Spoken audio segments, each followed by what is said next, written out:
Hello जय हिंद दोस्तों। देखिए बहुत बहुत स्वागत है आप सभी का आज के वीडियो में। तो गाइस जैसा कि आप सभी को पता है कि हम अपने प्रैक्टिस सेट 19 कर चुके हैं, ठीक है।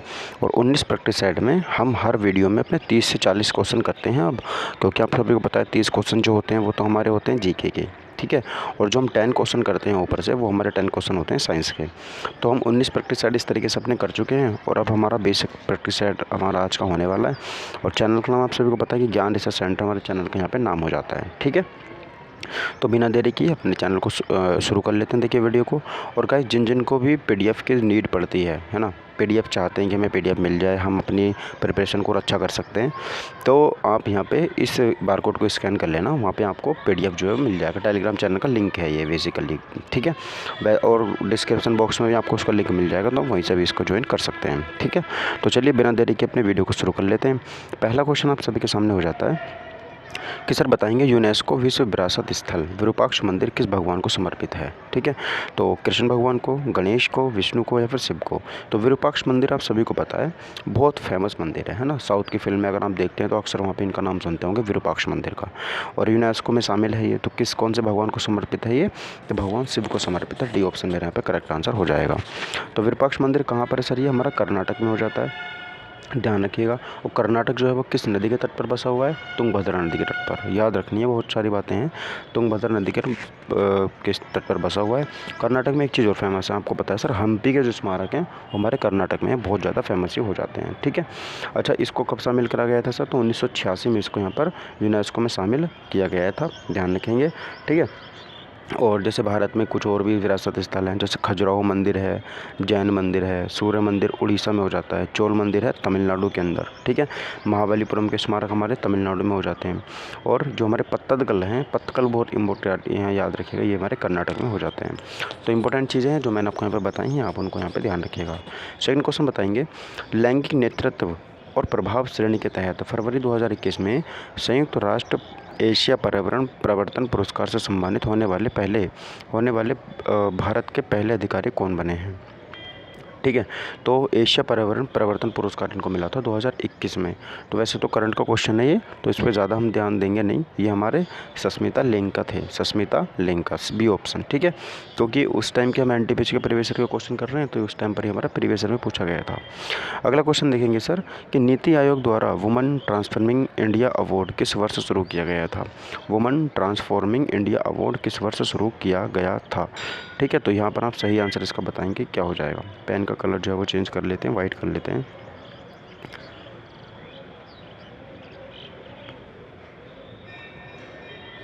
ठीक है। चलिए, तो यहाँ पर आप इसका आंसर बताएंगे मुझे। तो सर इसका सही आंसर क्या हो जाएगा? ऑप्शन नंबर सी यहाँ पर मेरा सही आंसर हो जाएगा। 2016 में इसको यहाँ पे शुरू किया गया था। कब सर? 2016 में इसको यहाँ पे शुरू किया गया था, ध्यान रखिएगा, ठीक है। तो क्या नाम है इसका?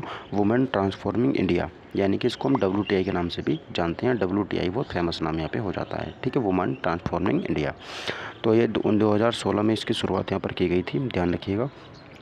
और ये भारत की महिला नेताओं और परिवर्तन निर्माताओं के सराहनीय और बुनियादी प्रयासों को उजागर करने के लिए नीति आयोग की वार्षिक पहल है, ठीक है। ये नीति आयोग के द्वारा दिया जाता है, ध्यान रखिएगा। और ये किस किस क्षेत्र में दिया जाता है? तो सर सेवा क्षेत्र में है ना, विनिर्माण क्षेत्र में, गैर विनिर्माण क्षेत्र में, आर्थिक विकास और को सक्षम करने वाले वित्तीय उत्पाद में, जलवायु कार्रवाई है ना, इन सब में यहाँ पे ये दिया जाता है। अच्छा, नीति आयोग की फुल फॉर्म क्या होती है? तो national institute for transforming India. क्या होती है sir? National institute for transforming India, ठीक है। कई बार ये आती है। और इसको हम भारत का थिंक टैंक के रूप में भी जानते हैं। नीति आयोग किसके थिंक टैंक के रूप में जानते हैं? इसका गठन जनवरी 2015 में हुआ था और इसका मुख्यालय नई दिल्ली में स्थित यहाँ पे हो जाता है, ठीक है। चलिए नेक्स्ट क्वेश्चन देखते हैं। नोबेल पुरस्कार प्राप्त करने वाला संस्थान स्वीडिश अकादमी किसके साथ संबंधित है ना? जो स्वीडिश अकादमी है ये किसके साथ संबंधित है? शांति के साथ, साहित्य के साथ, औषधि के साथ या फिर फिजियोलॉजी के साथ में। तो नोबेल पुरस्कार प्रदान करने वाला संस्थान जो स्वीडिश अकादमी किसके साथ संबंधित है ये? तो ध्यान रखिएगा, ये हमारा साहित्य के साथ संबंधित यहाँ पे हो जाता है, ठीक है। डी ऑप्शन मेरा सही यहाँ पे हो जाता है। समझ गए दोस्तों? चलिए, ठीक है दोस्तों, चलिएगा। तो यहाँ पे हम देखेंगे नोबेल पुरस्कार प्राप्त करने वाला स्वीडिश अकादमी किसके द्वारा थी? सर साहित्य में आपको यहाँ पे दिया जाता है, स्वीडिश में, ठीक है। चलिएगा। तो यहाँ पे ध्यान रखेंगे स्वीडिश अकादमी स्टॉकहोम की स्थापना, स्टॉकहोम में हमारा जो स्वीडन आपको पता होगा, ये 1786 में स्वीडिश राजा गुस्ताव ने इसके यहाँ पर स्थापना की थी। नोबेल पुरस्कार 6 क्षेत्रों में दिया जाता है, आप सभी को पता है। पहला हमारा फिजिक्स हो जाता है, फिजिक्स, केमिस्ट्री है ना, चिकित्सा, साहित्य, विश्व शांति और अर्थशास्त्र, ये 6 क्षेत्रों में यहाँ पे नोबेल पुरस्कार दिया जाता है। अब आपको ये बताना है कि सर इसमें जो इकोनॉमिक्स था ये कब शामिल हुआ था। देखिए इकोनॉमिक्स शुरुआत से शामिल नहीं था, ये कब शामिल हुआ था, ठीक है। अब इसमें एक चीज़ और ध्यान रखिएगा, जो शांति वाला है वो नॉर्वे में दिया जाता है। शांति वाला जो विश्व शांति नॉर्वे में जो शांति वाला है ना, शांति, उसको छोड़कर अन्य पुरस्कार स्वीडन द्वारा दिए जाते हैं और केवल शांति वाला नॉर्वे में दिया जाता है, ठीक है, ध्यान रखिएगा। और बात करेंगे यहाँ पे सर उन नोबेल पुरस्कार की शुरुआत होती कब है, तो सर 1901 में नोबेल पुरस्कार की शुरुआत होती है और आर्थिक विज्ञान के लिए पुरस्कार की शुरुआत 1969 में होती है, ठीक है। तो 1969 में यहाँ पर जो हमारा अर्थशास्त्र में देना यहाँ पर शुरू किया गया था, ठीक है। और 1988 में शांति का नोबेल पुरस्कार शुरू करा गया था, ध्यान रखिएगा, ठीक है। तो कुछ चीज़ें थी जो मैंने आपको यहाँ पे बताई। अगला क्वेश्चन बताएंगे, निम्नलिखित में से कौन बुकर पुरस्कार जीतने वाली पहली भारतीय महिला थी। बुकर पुरस्कार जीतने वाली पहली भारतीय महिला, अमृता प्रीतम, अनीता देसाई, सरोजिनी नायडू, फिर अरुंधति रॉय। तो बुकर पुरस्कार की बात करेंगे तो सर अरुंधति रॉय थी। सर किसके लिए मिला था इनको, the God of small thing के लिए इनको दिया गया था। सर 1997 में इनको ये पुरस्कार दिया गया था। यहाँ पर मेरा डी ऑप्शन क्वेश्चन का बिल्कुल करेक्ट आंसर हो जाएगा, ठीक है। Okay, my seditious hearts, the doctor and saint, the shape of the beast, the ministry of utmost happiness, Kashmir, the case of freedom, ये इनकी और यहाँ पर बुक यहाँ पे हो जाती हैं जो मैंने आपको यहाँ पे बताई हैं, ठीक है। तो the God of small thing के लिए इनको बुकर पुरस्कार सबसे पहले दिया गया था 1997 के अंदर। नेक्स्ट क्वेश्चन बताएंगे सर। अगला हमारे पास क्वेश्चन हो जाता है कि भारतीय वर्दीधारी सैनिकों को दी जाने वाली वीरता युद्धकाल के दौरान के लिए सर्वोच्च पुरस्कार कौन सा है। तो आप सभी को पता है सर परमवीर चक्र जो है वो युद्धकाल में दिया जाता है। डी ऑप्शन मेरे यहाँ पे करेक्ट आंसर हो जाता है, ठीक है। अच्छा, सबसे पहले परमवीर चक्र किसको मिला था, तो मेजर सोमनाथ वर्मा को, मेजर सोमनाथ शर्मा को ये सबसे पहले यहाँ पर दिया गया था, ठीक है। तो ये वर्दीधारी सैनिक होते हैं जो युद्धकाल में जो बहुत अच्छा करके दिखाते हैं, उनको यहाँ पर दिया जाता है। अच्छा सर, तो महावीर चक्र किनको दिया जाता है सर, तो महावीर चक्र आपको पता होगा जो ज़मीन या समुद्र या हवा में दुश्मन की उपस्थिति में वीरता के लिए कार्य करते हैं, उनको ये पुरस्कार दिया जाता है, ठीक है, ध्यान रखिएगा। दूसरा सर्वोच्च वीरता पुरस्कार हमारा ये हो जाता है। उसके बाद हम बात करते हैं, देखिए वीर चक्र है ना, वीर चक्र तीसरा सबसे बड़ा युद्धकालीन वीरता पुरस्कार ये हो जाता है। तो सबसे पहले परमवीर चक्र, उसके बाद में महावीर चक्र दूसरे नंबर पर, तीसरे नंबर पर वीर चक्र, ठीक है। और फिर यहाँ पर वीरता पुरस्कार हमारा हो जाता है। शौर्य चक्र, शौर्य पुरस्कार हो जाता है। देखिए शौर्य चक्र शत्रु के सामने वीरता अन्यथा वीरता के लिए शौर्य चक्र हमारे यहाँ पर दिया जाता है, ठीक है। आप इनको ऐसे समझ सकते हो, जैसे 4 टाइप के होते हैं ना हमारे, भारत रत्न, पद्म विभूषण, पद्म भूषण, पद्मश्री, है ना, ऐसे ही जैसे परमवीर चक्र, महावीर चक्र, वीर चक्र, शौर्य चक्र, ठीक है, ध्यान रखिएगा। चलिए नेक्स्ट क्वेश्चन बताएंगे। क्वेश्चन हमारे पास, इनमें से कौन सा पुरस्कार भारत में खेलों और प्रतिस्पर्धाओं के कोचों को दिया जाता है ना, जो कोचों के लिए पुरस्कार ही दिया जाता है, तो किसको दिया यहाँ पे दिया, किसको यहाँ पे दिया जाता है, तो द्रोणाचार्य पुरस्कार जो है वो कोचों के लिए यहाँ पर वो दिया जाता है। ऑप्शन नंबर ए मेरा करेक्ट आंसर हो जाएगा, द्रोणाचार्य पुरस्कार, ठीक है, ध्यान रखिएगा। तो यह खेल प्रशिक्षण में उत्कृष्टता के लिए भारत सरकार के युवा मामले और खेल मंत्रालय, देखो ये बहुत इंपॉर्टेंट है, पूछेगा ये किस मंत्रालय द्वारा दिया जाता है, तो खेल मंत्रालय, युवा और खेल मंत्रालय के द्वारा प्रतिवर्ष प्रदान किया जाता है। पहला पुरस्कार 1985 में, कब सर, 1985 में यहाँ पर ये दिया गया था, ठीक है। द्रोणाचार्य पुरस्कार में 1 पदक, 1 प्रमाण और 15 लाख रुपये यहाँ पर जीवन काल 15 लाख रुपये यहाँ पर दिए जाते हैं, ठीक है, ध्यान रखिएगा। वीर चक्र एक भारतीय वीरता पुरस्कार है जो युद्ध, ये हमने देख लिया है अभी पीछे। और यहाँ पे अर्जुन पुरस्कार और याद रखिएगा, तो जो हमारा द्रोणाचार्य पुरस्कार है वो तो 1985 में शुरू होता है, ठीक है, लेकिन जो हमारा अर्जुन पुरस्कार है 1961 में यहाँ पे शुरू होता है, ठीक है, ध्यान रखिएगा, बहुत इंपॉर्टेंट है। दोनों में राशि यहाँ पर समान दी जाती है, 15 लाख रुपए, ठीक है सर। चलिएगा अगला क्वेश्चन यहाँ पे हम देखेंगे। नेक्स्ट क्वेश्चन 8 में हो जाता है कि पुलित्जर पुरस्कार किसके द्वारा प्रदान किया जाता है। पुलित्जर पुरस्कार तो अमेरिका के द्वारा, अमेरिका, न्यूयॉर्क अमेरिका, तो अलग अलग यहाँ पर यूनिवर्सिटी हैं, तो किसके द्वारा यहाँ पर जो हमारा पुलित्जर पुरस्कार है वो दिया जाता है, तो कोलंबिया विश्वविद्यालय के द्वारा जो न्यूयॉर्क में स्थित है उसके द्वारा हमें जो पुलित्जर पुरस्कार है ये दिया जाता है। तो सर पुलित्जर पुरस्कार जो दिया जाता है वो किस सेक्टर में दिया जाता है, तो याद रखिएगा ये हमारा पुलित्जर पुरस्कार संयुक्त राज्य अमेरिका के अंदर किसी समाचार पत्र, है ना, समाचार पत्र के लिए यहाँ पर ये दिया जाता है। समाचार पत्र, पत्रिका या ऑनलाइन पत्रिका, साहित्य, संगीत रचना में, प्रकाशन में उल्लेखनीय उपलब्धि प्राप्त करने वाले व्यक्तियों को दिया जाता है। पुलित्जर पुरस्कार की शुरुआत जो हुई थी 1917 में होती है। ध्यान रखिएगा, पुलित्जर पुरस्कार कब शुरू हुआ था सर? तो 1917 में, यानी कि 1917 में ये शुरू हुआ था। ठीक है, चलिए। और इसकी स्थापना जोसेफ पुलित्जर की वसीयत से की गई थी। तो एक नाम था जोसेफ पुलित्जर, तो उन्हीं के नाम पे पुरस्कार शुरू हो गया। आपको पता है साइंस में कोई खोज कर देता है तो उन्हीं के नाम से वो खोज जानी जाती है। तो यहाँ पर जो जोसेफ पुलित्जर हैं उनकी वसीयत से इसकी स्थापना यहाँ पर की गई थी। पुलित्जर पुरस्कार पाने वाले प्रथम भारतीय गोविंद बिहारी लाल थे, जिनको 1937 में पुरस्कार ही दिया गया था। गोविंद बिहारी लाल, 1937 में इनको पुरस्कार ये मिला था। ठीक है, चलिए क्वेश्चन हमारा अगला है। भारत सरकार ने किस वर्ष में 2 नागरिकों पुरस्कारों, भारत रत्न और पद्म विभूषण आरंभ किए थे? तो आपको पता होगा, भारत रत्न अगर आपको याद है तो आप 1954 एकदम से टिक लगा दोगे कि सर 1954 में शुरुआत इसकी की गई थी। ठीक है, 1954 में। तो ध्यान रखिएगा, भारत रत्न देश का सर्वोच्च नागरिक पुरस्कार प्रधानमंत्री द्वारा स्वयं राष्ट्रपति को अनुशंसित करके दिया जाता है। पद्म पुरस्कार की बात करते हैं सर, भारत के सर्वोच्च नागरिक सम्मान, भारत रत्न के बाद दूसरा है ना, भारत रत्न के बाद सबसे बड़ा जो है वो पद्म विभूषण हो जाता है। प्रत्येक वर्ष गणतंत्र दिवस की पूर्व संध्या पर की जाती है। इसकी तीन श्रेणियाँ हो जाती हैं सर। पहली पद्म हमारी पहली जो होती है पद्म विभूषण हो जाती है, दूसरी पद्म भूषण हो जाती है और तीसरी पद्म श्री हो जाती है। तो इसके 3 यहाँ पर श्रेणियाँ ये हो जाती हैं। ठीक है, पुरस्कार विजेता की सिफारिश पद्म पुरस्कार कैबिनेट के सचिव की अध्यक्षता में, मतलब कैबिनेट डिसाइड करती है कि किसको ये पुरस्कार देना है। तो भारत रत्न 1954 के प्रथम पुरस्कार विजेता RRR थे, है ना, राजगोपाली, रमन और राधा कृष्ण। ठीक है, ध्यान रखना। अगला बताएंगे सर, रेमन मैग्सेसे पुरस्कार प्राप्त करने वालों में से एक हैं CN राव, अरविंद केजरीवाल, सुप्रभा सेशन या निर्मला देशपांडे। तो अरविंद केजरीवाल को रेमन मैग्सेसे पुरस्कार यहाँ पर मिल चुका है। ऑप्शन नंबर बी मेरा यहाँ पे करेक्ट आंसर हो जाएगा। ठीक है, तो सूचना के अधिकार के कार्यान्वयन के लिए परिवर्तन आंदोलन में उनकी भागीदारी के लिए 2006 में उनको सम्मानित किया गया था। रेमन मैग्सेसे पुरस्कार, इसको एशिया का नोबेल कहते हैं, इसको एशिया का नोबेल इसको कहा जाता है। फिलीपींस के पूर्व राष्ट्रपति रेमन मैग्सेसे के शासन में ईमानदारी, लोगों के लिए साहसी सेवा और एक लोकतांत्रिक समाज के भीतर व्यावहारिक आदर्शवाद का उदाहरण को कायम रखने के लिए स्थापित एक वार्षिक पुरस्कार है ये। इसकी स्थापना 1957 में हुई थी और विनोबा भावे प्रथम भारतीय थे जिनको रेमन मैग्सेसे पुरस्कार यहाँ पर दिया गया था। कब दिया गया था? 1958 में ये दिया गया था, ध्यान रखना। ठीक है, चलिए। और रवीश कुमार को भी रेमन मैग्सेसे पुरस्कार दिया जा चुका है 2019 के अंदर। ठीक है सर, चलिए नेक्स्ट क्वेश्चन बताएंगे। क्वेश्चन नंबर 11 है कि निम्नलिखित में से कौन नोबेल पुरस्कार विजेता नहीं है? कैलाश सत्यार्थी, महात्मा गांधी, अमर्त्य सेन, रविन्द्रनाथ टैगोर। तो देखो, हमें आपको सभी को पता है महात्मा गांधी को नोबेल पुरस्कार यहाँ पर नहीं मिला है।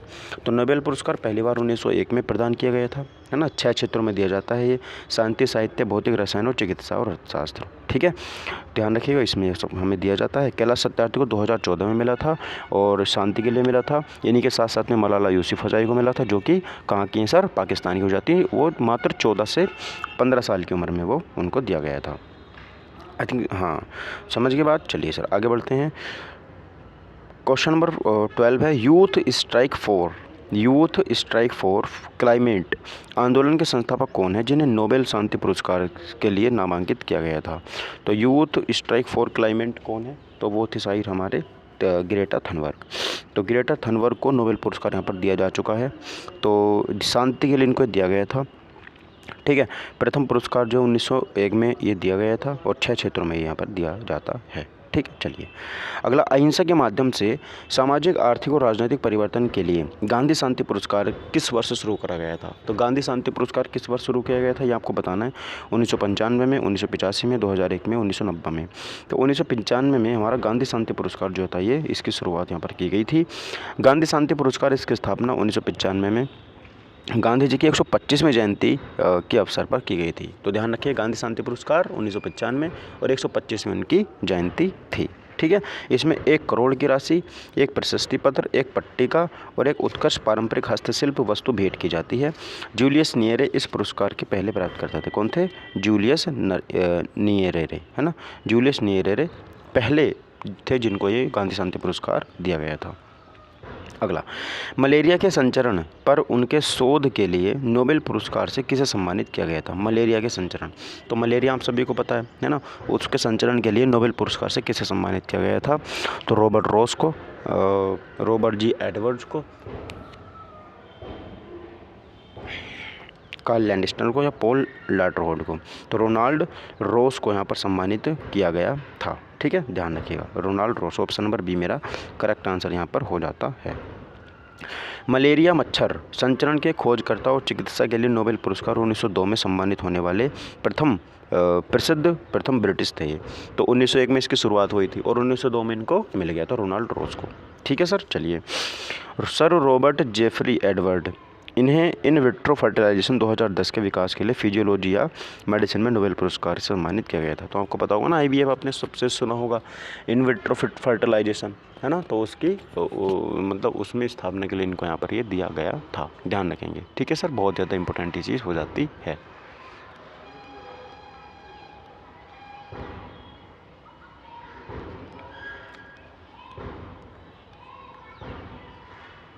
चलिए, तो यहाँ पर हो जाता है पुरस्कार फिजियोलॉजी मेडिसिन में नोबेल पुरस्कार इनको 1930 में दिया गया। चलिए अगला देखते हैं सर, अगला क्वेश्चन क्या है? क्वेश्चन नंबर 15 है, मैडम क्यूरी ने निम्नलिखित में से किस क्षेत्र के लिए नोबेल पुरस्कार जीता था? रसायन विज्ञान, जीव विज्ञान, भौतिक और मौसम विज्ञान, भौतिक और रसायन शास्त्र, ठीक है, और भौतिक और खगोल शास्त्र। तो नोबेल पुरस्कार इन्होंने भौतिक और रसायन क्षेत्र में जीता था।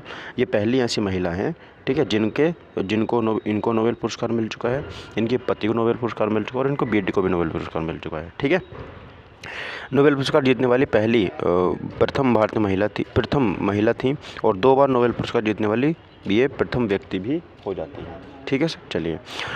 और पोलेनियम रेडियो तत्वों की खोज के लिए इन्हें 1903 में भौतिक में, देखो 1903 में मिला था इनको, है ना, 1903 में पोलेनियम और रेडियम की खोज इन्होंने की थी, पोलेनियम और रेडियम की खोज इन्होंने की थी, तो इसके लिए इनको 1903 में नोबेल पुरस्कार यहाँ पे दिया गया था।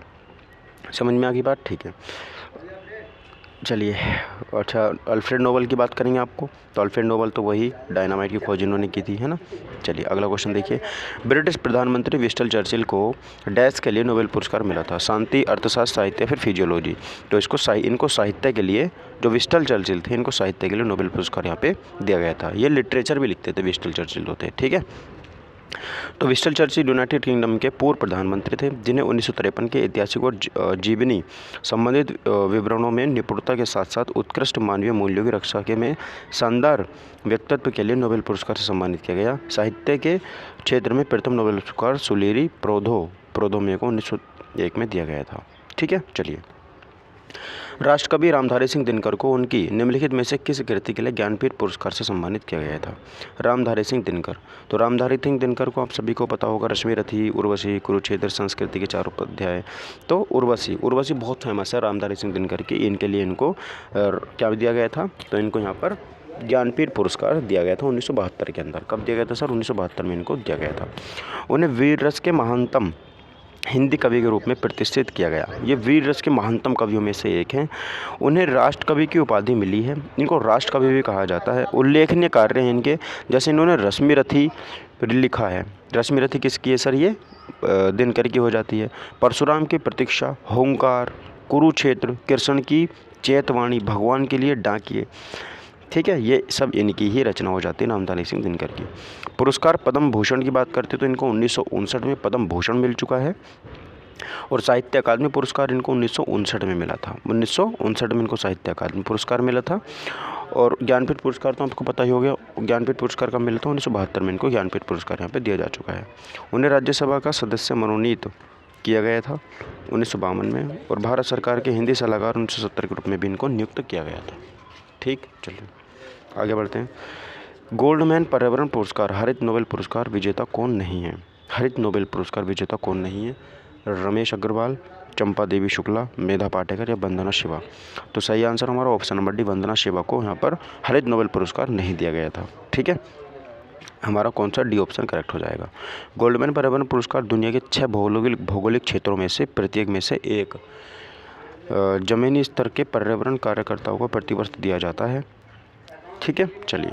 तो हमारा डी ऑप्शन यहाँ पे सही हो जाएगा। अगला बताएंगे 19वां क्वेश्चन कह रहा है सर कि भारत रत्न सम्मानित भूपेन हजारिका का मूल राज्य कौन सा है?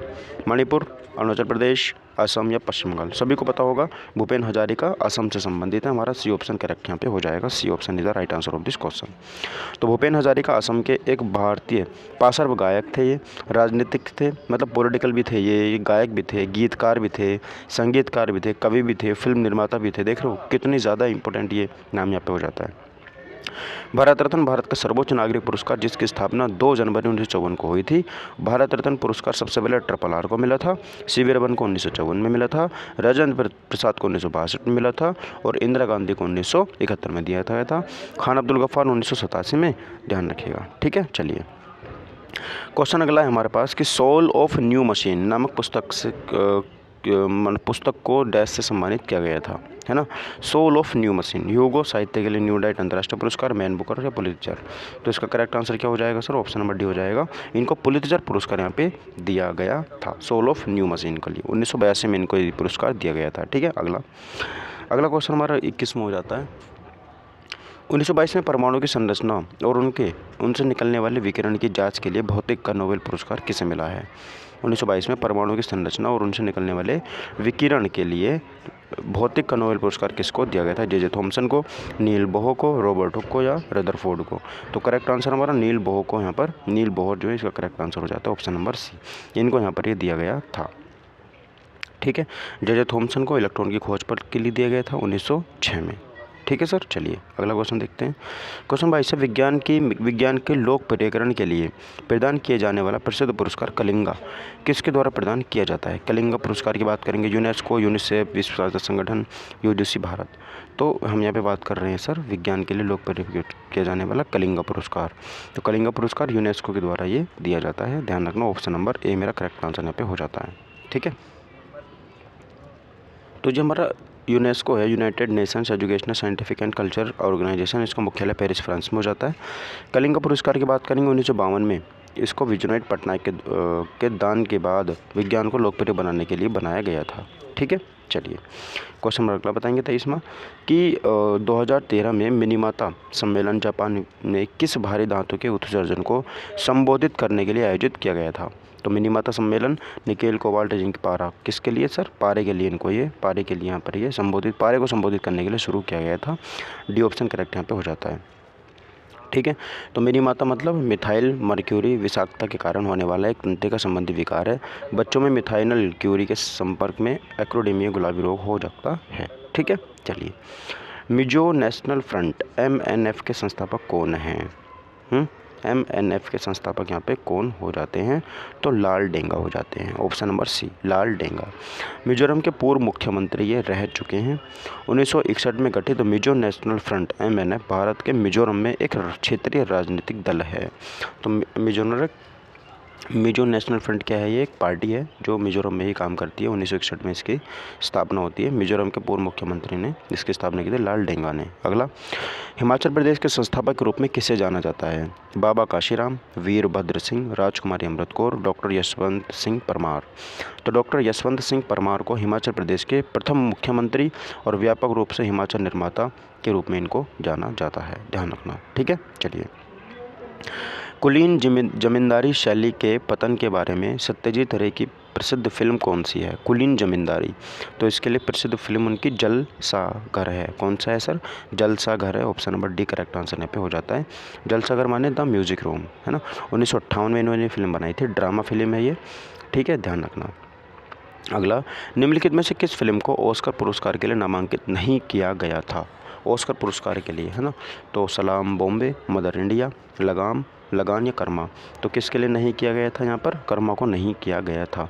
ये 1986 में रिलीज होती है। इसके निर्देशक थे सुभाष घई, ठीक है। भारत की ऑस्कर नामांकित फिल्में बताएंगे सर। मदर इंडिया 1957 में, सलाम बॉम्बे 1988 में, लगान 2001 में। प्रथम ऑस्कर विजेता फिल्म कौन सी सर? विंग्स, ठीक है। ध्यान रखना। अगला निम्नलिखित में से कौन सी फिल्म सत्यजीत रे द्वारा निर्देशित थी? महल प्यासा पाथेर पंचाली कोरा कागज़। तो पाथेर पंचाली बहुत फेमस है। तो इन्होंने इनको क्या किया था, इसको डायरेक्ट किया था, निर्देश किया था। तो अब इनकी कुछ और फिल्में भी हैं, जैसे द म्यूजिक रूम इन्होंने बनाई थी, द बिग सिटी इन्होंने बनाई थी, चारुलता भी इन्होंने यहाँ पर निर्देशित की थी। ठीक है, ये जितना भी आगे का कंटेंट है वो आप पढ़ लेना, मैं PDF शेयर कर दूँगा। वाल्मीकि अम्बेडकर आवास योजना का उद्देश्य क्या है? सभी नागरिकों के लिए बुनियादी ढांचा। तो क्या उद्देश्य है उसका? वाल्मीकि अम्बेडकर आवास योजना 2001 में शुरू हुई थी, है ना। डी ऑप्शन मेरा करेक्ट हो जाएगा। 30वां, जवाहर रोजगार योजना 1989 में के उद्देश्य से शुरू करी गई थी। तो किसके उद्देश्य के लिए शुरू करी गई थी? ज़रूरतमंदों के लिए, ज़रूरतमंद ग्रामीण मजदूरों के लिए मजदूरी रोजगार पैदा करना, इसको यहाँ पर शुरू करा गया था। डी ऑप्शन यहाँ पे करेक्ट आंसर हो जाएगा। तो दोस्तों ये मेरा आज का प्रैक्टिस सेट है, आप इसको कर लेना। तो आगे टॉप साइंस के क्वेश्चन भी यहाँ पे देखो 10 है। आप मैं PDF शेयर कर रहा हूँ आपको तुरंत अभी, इसको आप पढ़ लेना खुद से। मेरी गर्दन में बहुत ज़्यादा दर्द है आज गाइज, है ना, तो इसलिए आप इसको खुद से यहाँ पे कर लेना। तो बस आज मैं वीडियो को यहीं पर रोकता हूँ, ठीक है। और चलिए, तो thank you for watching my video, take care, bye bye, जय हिंद, वंदे मातरम।